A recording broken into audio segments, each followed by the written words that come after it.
नमस्कार दोस्तों, मैं पिंकी आप सभी को तहे दिल से स्वागत करती हूँ आपके यूट्यूब चैनल ग्रामीण क्लासेस पे। तो चलिए आज हम लोग स्टार्ट करने वाले हैं आपका जेपीएससी। ठीक, जेपीएससी का आपका मुंडा मानकी शासन व्यवस्था के बारे में आज हम लोग पढ़ेंगे। तो चलिए स्टार्ट करते हैं बिना किसी देरी किए। तो चलिए टॉपिक है आपका मुंडा मानकी शासन व्यवस्था, ये हो जनजाति। ठीक, या फिर हम लोग नीचे चलते हैं। हो झारखंड की चौथी सबसे अधिक जनसंख्या वाली जनजाति है। जो हो जनजाति है वो चौथी सबसे अधिक जनसंख्या वाली आपका जनजाति है झारखंड में। मुख्य रूप से ये कहाँ कोल्हान क्षेत्र में निवास करते हैं। ठीक, जनजाति प्रोटो ऑस्ट्रेलाइड प्रजाति समूह से तथा इनकी भाषा हो ऑस्ट्रिक भाषा परिवार से संबंधित है, इसकी जो भाषा है। उसके बाद नीचे आपका दिया हुआ है हो समाज पहले मातृसत्तात्मक तथा किंतु अन्य समुदाय के प्रभाव के कारण पितृसत्तात्मक हो गया। जो इसका सत्तात्मक था वो आपका अन्य समुदाय के प्रभाव के कारण ये पितृसत्तात्मक हो गया।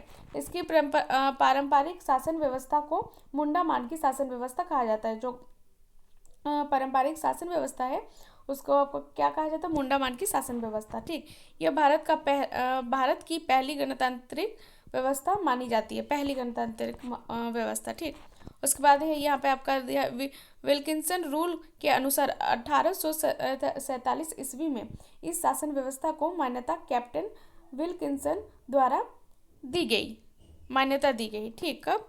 तो 1837 ईस्वी में। ठीक, उसके बाद है यहाँ पे यह शासन व्यवस्था से संबंधित मुख्य विवरण निम्नलिखित है।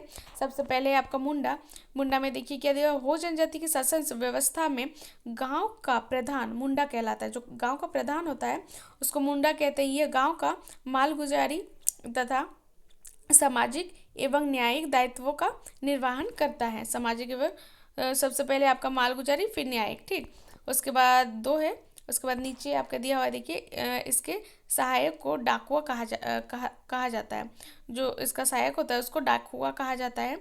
जो पंचायत का निर्णयों और आदेशों को गांव के लोगों या वांछितों तक पहुंचाता है। जो डाकुआ कहा जाता है उसको जो पंचायत का निर्णय होता है उसका जो आदेश होता है वो गांव के अन्य लोगों को वांछित तक पहुंचाता है। ठीक, उसके बाद नीचे आपका दिया हुआ मुंडा का चुनाव गांव वाले करते हैं। जो मुंडा का चुनाव करते हैं वो गांव वाले करते हैं। उसके बाद है नीचे आपका मानकी में आपका देखिए कई गांव को मिलाकर अंतरग्राम्य पंचायत बनती है जिसे पट्टी या पीड़ कहा जाता है। कोई गांव को मिलाकर। ठीक, उसका जो प्रमुख होता है उसी को कहते हैं मानकी। उसके बाद नीचे आपका दिया हुआ देखिए कुछ पट्टियों में एक से अधिक मानकी भी होते हैं। कुछ जो पट्टियाँ होती है उसमें एक से अधिक मानकी होता है। उसके बाद है पीड़ में सभी संबंधित गाँव के मुंडा और डाकुआ उपस्थित होते हैं। जहाँ पीड़ प्रधान मानकी की अध्यक्षता में जाति संबंधी विवाद या अंतरग्राम्य मामले सुलझाए जाते हैं। जैसे यहाँ पे देखिए मानकी मुंडा डाकुआ, उसके बाद है आपका सब मिला के पीड़ सभा बनता है। ठीक, उसके बाद है तहसीलदार में आपका दिया हुआ है हो जनजाति की शासन व्यवस्था में राजस्व अधिकारी के रूप में लगान वसूलने वाले को तहसीलदार कहा जाता है। जो लगान वसूलता है उसी को तहसीलदार आपका कहा जाता है। उसके बाद है देवरी में आपका दिया हुआ देखिए देवरी गांव का धार्मिक प्रधान होता है। धार्मिक प्रधान आपका होता है देवरी। इस पर धार्मिक आयोजनों पूजा पाठ विवाह आदि में धार्मिक अनुष्ठान संपन्न कराने के साथ साथ धार्मिक विवादों को भी सुलझाने का दायित्व होता है। जो देवरी होता है वो गांव का क्या होता है? धार्मिक प्रधान होता है देवरी। ठीक, इस पर जो धार्मिक आयोजन पूजा पाठ विवाह आदि जो धार्मिक अनुष्ठान है उसका संपन्न करते हैं तथा उसके साथ साथ जो धार्मिक आपका विवाद होता है उसको भी सुलझाने का दायित्व उन्हीं के पास है। ठीक, उसके बाद है इसके सहायक को यात्रा देवरी कहा जाता है। इसका जो सहायक होता है उसका यात्रा देवरी कहा जाता है। फिर अन्य तथ्य आपका दिया हुआ देखिए अवैध यौन अपराधी जैसे रक्त संबंधियों के बीच यौन संबंध के दोषियों को समाज से बहिष्कार आपका किया जाता है। नीचे देखिए दिया हुआ अन्य तथ्य यहाँ पे तथा डायन साबित होने लेकिन दोषी को कठोर सजा दी जाती है। इसका जो डायन साबित होता है उस जो दोषी रहते हैं उसको आपका कठोर सजा दिया जाता है। फिर नीचे आपका दिया हुआ इनमें अन्य जातियों के यहाँ भोजन करने से उसे गोत्रों से बाहर निकाल दिया जाता है।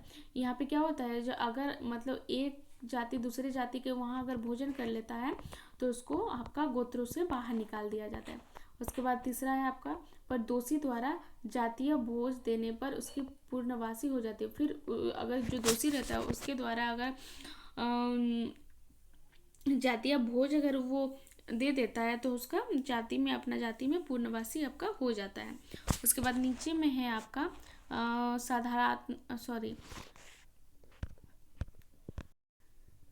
साधारणतः जुर्माने से प्राप्त नकदी या सामग्रियों का उपयोग सामूहिक कार्यों में किया जाता है। ठीक, आपका हो गया, ये चैप्टर आपका कंप्लीट हो गया।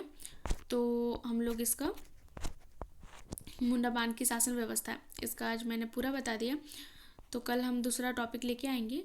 तो चलिए आज का वीडियो यहीं समाप्त करते हैं। अगर आप लोगों को मेरा वीडियो अच्छा लगे तो लाइक, सब्सक्राइब एंड कमेंट करना ना भूलें। धन्यवाद।